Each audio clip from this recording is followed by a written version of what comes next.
আপনারা দ্রুত আওয়ামী লীগকে নিষিদ্ধ করুন, তাহলে জনগণের অকুণ্ঠ ভালোবাসা পাবেন। আর যদি না পারেন পদত্যাগ করেন, আপনাদেরকে আমরা উপদেষ্টা পরিষদে দেখতে চাই না। আমাদের উপদেষ্টাদের কেউ কেউ পোস্ট করেছেন যুবলীগ কিংবা স্বেচ্ছাসেবক লীগ নিষিদ্ধ করবে। আমি স্পষ্ট ভাষায় বলতে চাই, 9 মাস আগে আপনি নিষিদ্ধ করেছিলেন ছাত্রলীগ, আর 9 মাস পর্যন্ত এই ধরনের মূলা ঝুলিয়ে রাখবেন যুবলীগ এবং আপনার স্বেচ্ছাসেবক লীগের নাম বলে, সেটা এদেশের জনগণ বিশ্বাস করে না। ভাই আবার আজকে নতুন একটা আপনারা সিদ্ধান্ত নিলেন, আসলে একটু জানাবেন যে আপনাদের পরবর্তী সিদ্ধান্তটা কি হবে? না, এখন সিদ্ধান্ত একটাই যে আওয়ামী লীগকে নিষিদ্ধ করা ছাড়া বাংলাদেশে আর কোনো গান নাই, আর কোনো স্লোগান নাই। আমাদের একটাই স্লোগান, সেটা হচ্ছে ফ্যাসিবাদ এবং ফ্যাসিবাদের দোসর তাদের এই সংগঠন আওয়ামী লীগকে বাংলাদেশ থেকে চিরদিনের জন্য নিষিদ্ধ করতে হবে।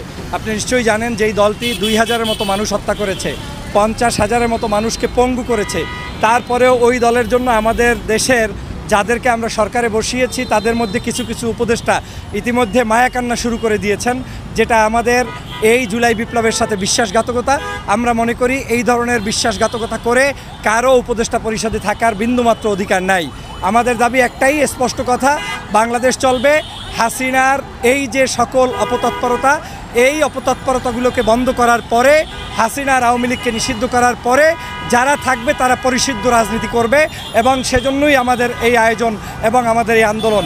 আপনারা জানেন গতকালকে থেকে এই আন্দোলন শুরু হয়েছে, আজকের পর্যন্ত এই আন্দোলন চলমান আছে, আগামীতেও চলমান থাকবে। এখন পর্যন্ত সরকারের পক্ষ থেকে আমরা কোনো সুনির্দিষ্ট জবাব পাইনি এবং আমরা জবাবের অপেক্ষায় থাকবও না। আমরা যেভাবে জুলাই বিপ্লব আমরা জনতা ছাত্র মিলে ঐক্যবদ্ধভাবে সংগঠিত করেছি, কারো অপেক্ষায় বসে থাকি নাই, তেমনিভাবে আওয়ামী লীগকে নিষিদ্ধ করতেও আমরা কারো অপেক্ষায় বসে থাকবো না। আমরা ছাত্র জনতা সবাই মিলে দল মতের ঊর্ধ্বে উঠে হিন্দু মুসলমান বৌদ্ধ খ্রিস্টান যারাই স্বাধীনতার পক্ষে, দেশের পক্ষে, শান্তির পক্ষে, তাদেরকে নিয়ে অশান্তিমূলক সংগঠন আওয়ামী লীগকে নিষিদ্ধ করে ছাড়বো ইনশাআল্লাহ। এবং আপনারা জানেন ইতিমধ্যেই বিভিন্ন দল মতের মানুষরা এই কার্যক্রমে অংশগ্রহণ করেছে। ইনশাআল্লাহ আমাদের এই কার্যক্রম চলমান থাকবে এবং আমরা সফল হব। আমরা এই কার্যক্রমকে শান্তি শৃঙ্খলা মতো করার জন্য ইতিমধ্যে আমরা এই যে প্রধানমন্ত্রীর বা প্রধান উপদেষ্টার যে বাসভবন, সেখান থেকে আমরা শিফট করে আজকে শাহবাগের মোড়ে নেওয়া হয়েছে।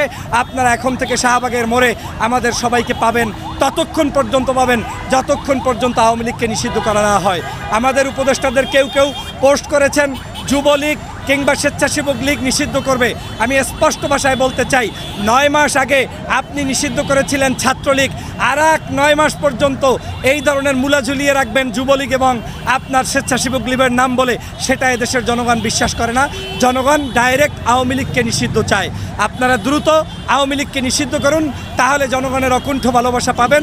আর যদি না পারেন পদত্যাগ করেন, আপনাদেরকে আমরা উপদেষ্টা পরিষদে দেখতে চাই না। এটাই হচ্ছে আমাদের খোলা এবং ক্লিয়ার কাট মেসেজ। আপনাদেরকে ধন্যবাদ।